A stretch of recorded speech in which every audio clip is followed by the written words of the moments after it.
Please welcome to the stage Matthew Mercier!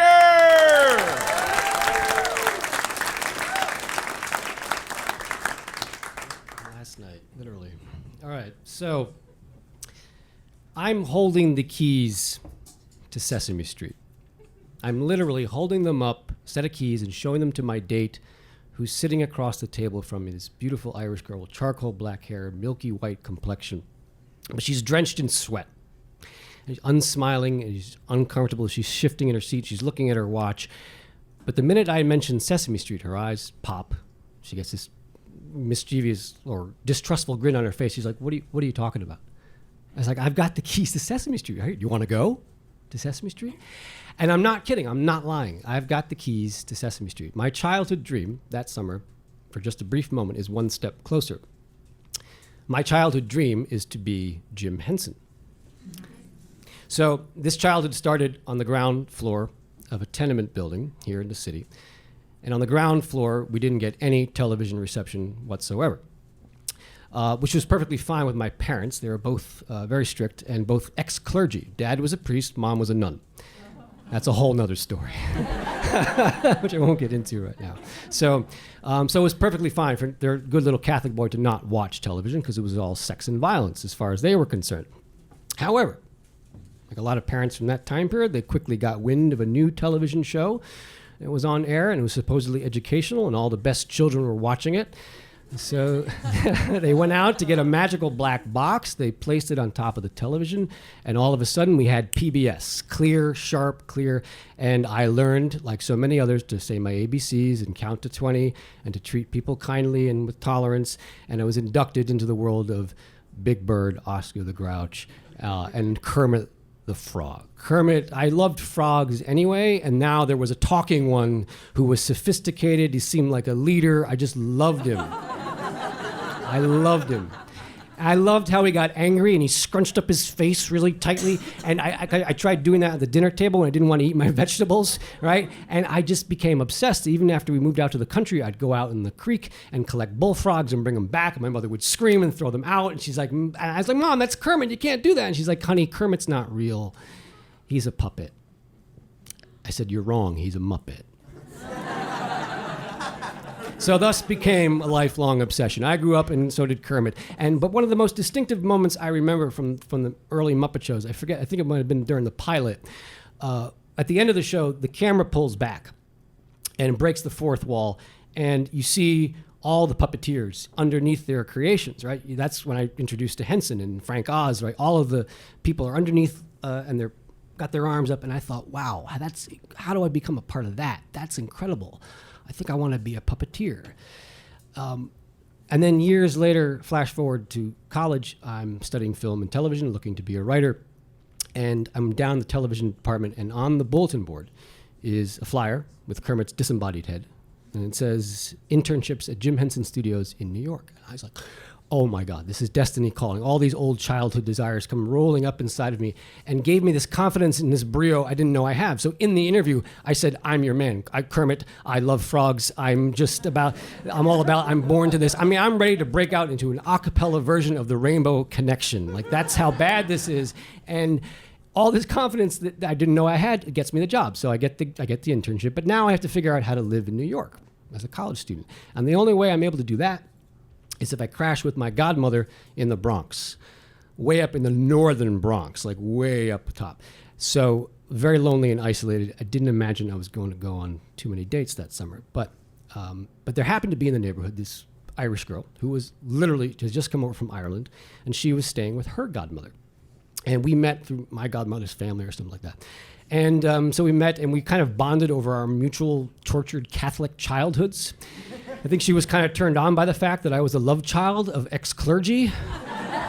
She was like, well, it really triggered something in her Irish self.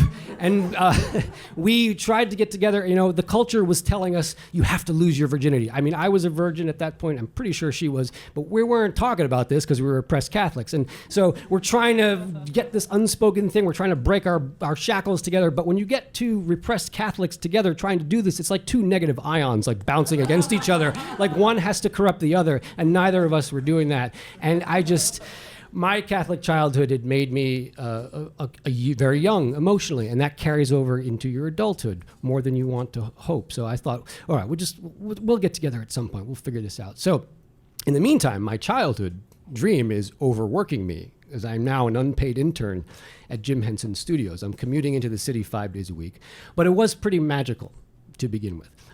The studio was here on the Upper East Side, and quite symbolically in the shadow of the Fox News building. I'd walk past this giant Borg-like ship, and the studio itself was very unassuming. It was this cathedral-like doorway with just the initials JH on the apex. You would never have known it was there. And even the locks on the door are silent. When they buzz you in, it just hissed, and the cathedral door would open, and you walk into like a church, right? Because the Muppets, all these retired Muppets were hanging on the wall. And there's pictures of Henson on the set of The Dark Crystal. So it was amazing. Now, it wasn't the Sesame Street, it wasn't that set. It was a satellite studio. And the classic Muppets weren't there. So I was a little disappointed. But when I wasn't doing drudge work as an intern, like copies and making tapes, I was helping with them. They were filming a television series that year for Nickelodeon.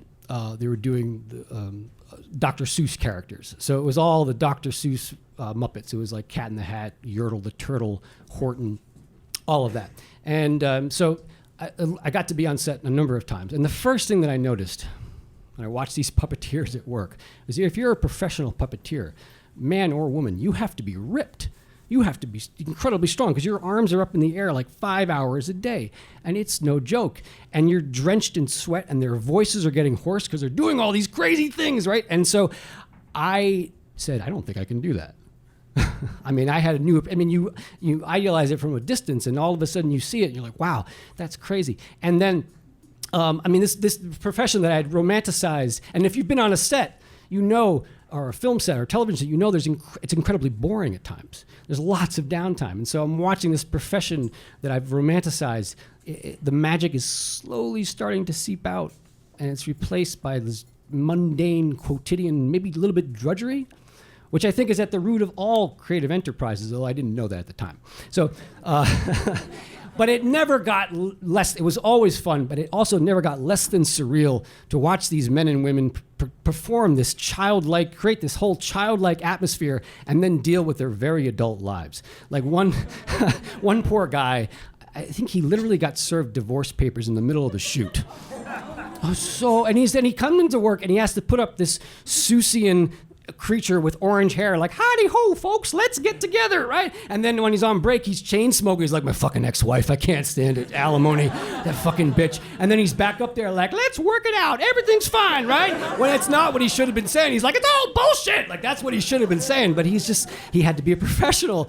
And so and then, of course, it's television, so it's high stress. And the director of this project, he was a nice guy, but he looked like a Muppet. He'd been with the company. And I think that's what happens. You get Muppetized, and he looked like a Fraggle. His hair was out like this, and he was very condescending. He was a total dick, right?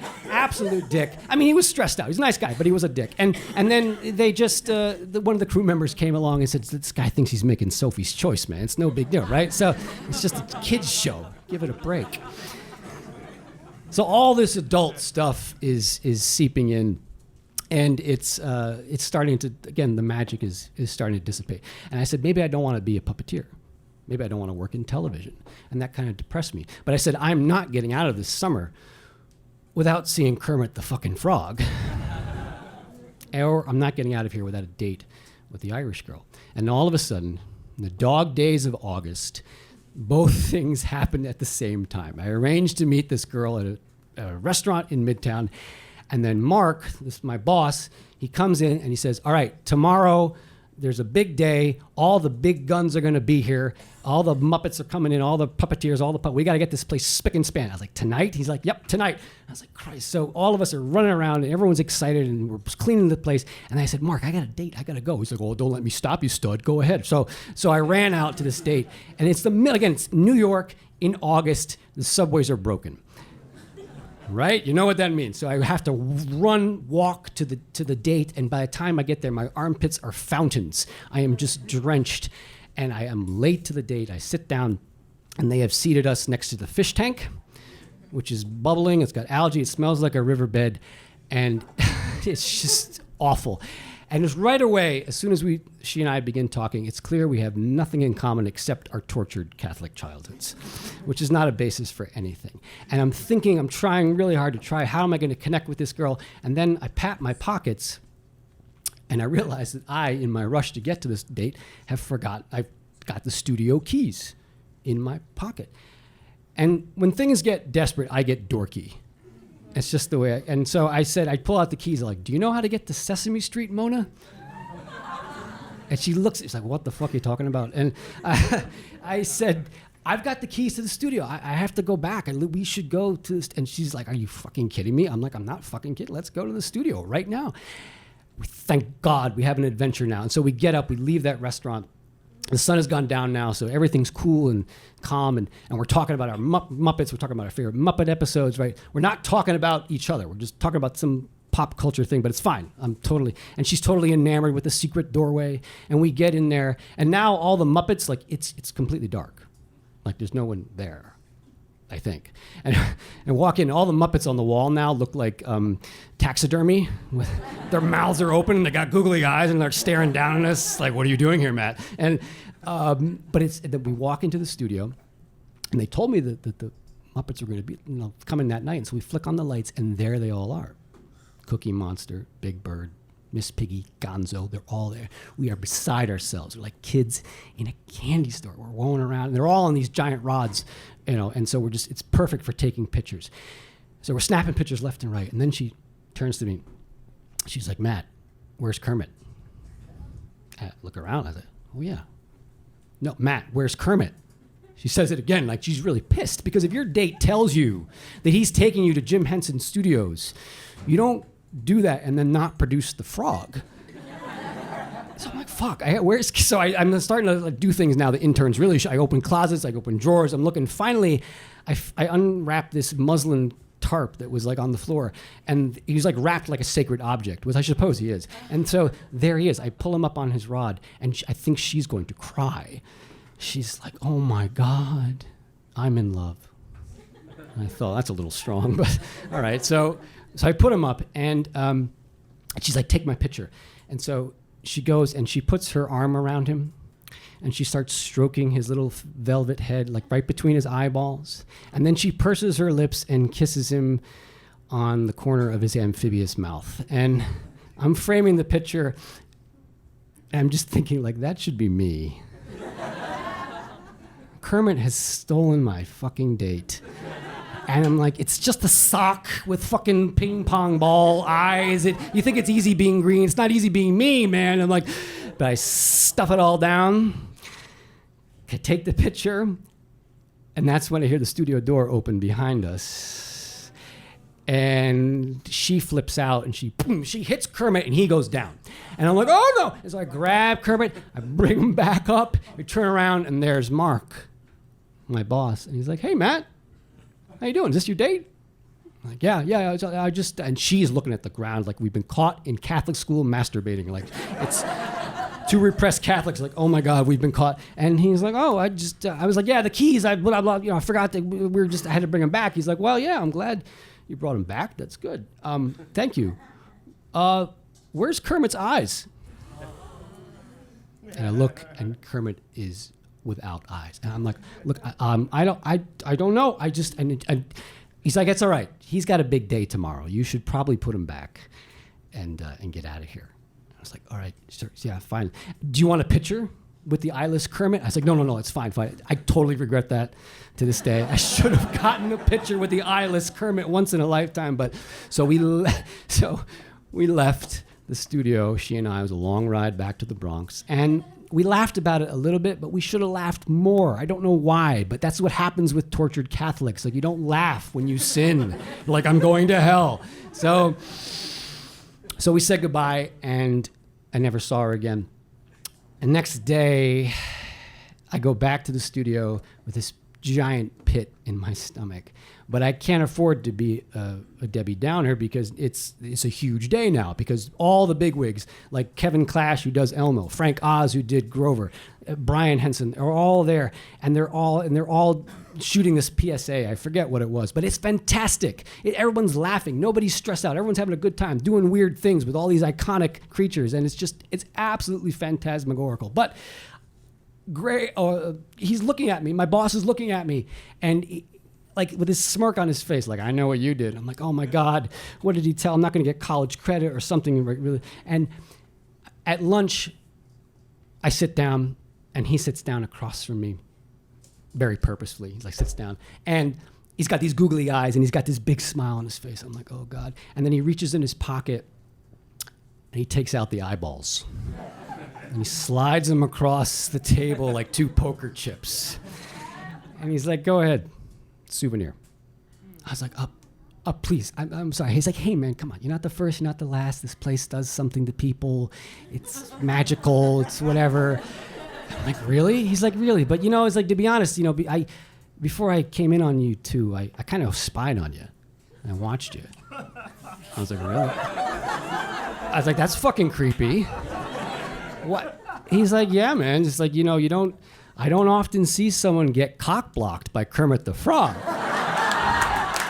You're a fucking legend, man. I was like, thank you. But that in a nutshell is the Henson spirit, like what he did. Like I like to think that summer was brought to you by the letter F, right? It was family, because the Henson, it's true. Like it was like this big warm family, and then there was forgiveness. Like you did something wrong, okay, no big deal, whatever. And then there was failure. I failed so much. So I'm not a puppeteer, big deal. So you didn't fall in love with this one girl, big deal. I went back to college that fall. More confident, actually, than I'd ever been. I said, I'm going to develop at my own rate, my own career, my own sexuality. Fuck the culture. Thank you, Jim Henson, and one special frog. Thank you.